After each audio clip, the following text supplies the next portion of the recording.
Hi, just playing a song composed by a middle schooler at one of our seminars. You know, it's our feature activity. We're actually using math. They actually write their own song, and then I play it back for them. Oh, you talking about excited?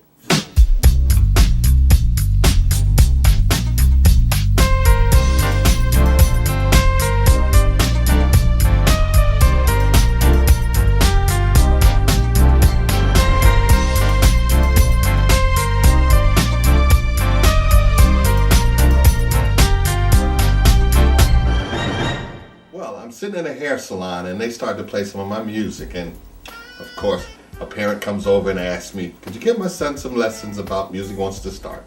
So of course I take out my paper and I start to show him some of the notes.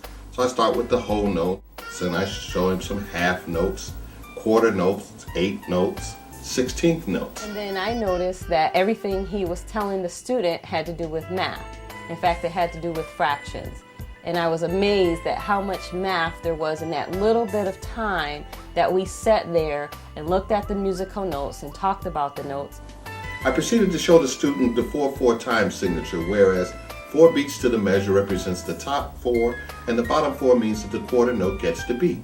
1, 2, 3, 4. But I went straight to the fractions with 4/4 time. I said, well, that's like having 4/4 or 1 whole, which was very nice because 1 whole beat, or at least 1 whole note, what he showed me, was the same as 4 quarter notes, which in fractions, if we add 1/4 plus 1/4 plus 1/4 plus 1/4, we get 4/4.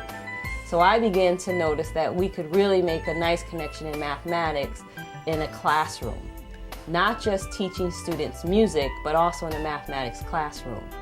A classroom? Song! Dang! Dang! Dang! Dang! Wipe it, clean!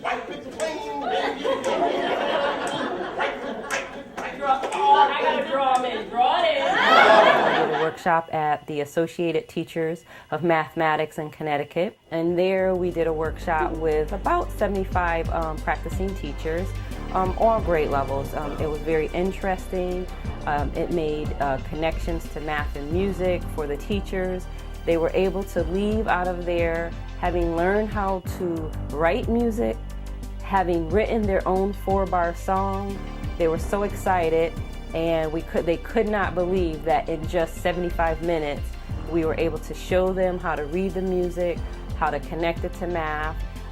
The connection that we made for students, for teachers at that particular workshop was fraction addition, subtraction, multiplication, and division. Not only did we use the music to show that, but we also used concrete materials that teachers are familiar with in the classroom. Middle schoolers? We had a workshop with CAMPY, the Connecticut Association of Mathematically Precocious Youth. At that workshop we worked with, I would say about 60 youngsters at the middle school age. And we did a workshop for 2.5 hours. They were fully engaged the entire time. Again, they wrote their own songs, and Mr. Pearson actually was able to play back some of those songs, and that made them very excited. We had some students in the conference, in the workshop, that actually already knew how to read music. And so we learned some things ourselves in terms of connecting the math with the music.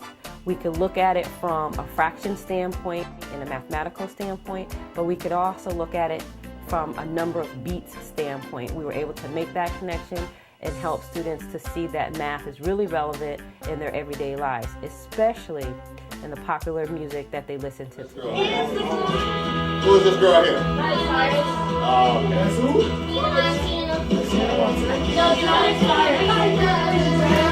I'm always gonna wanna make it move. Always gonna be an uphill battle. And sometimes I'm gonna have to.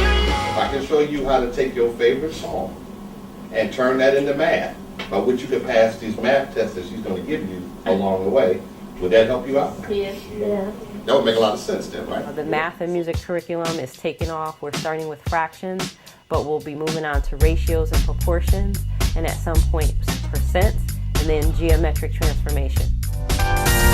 Music and math,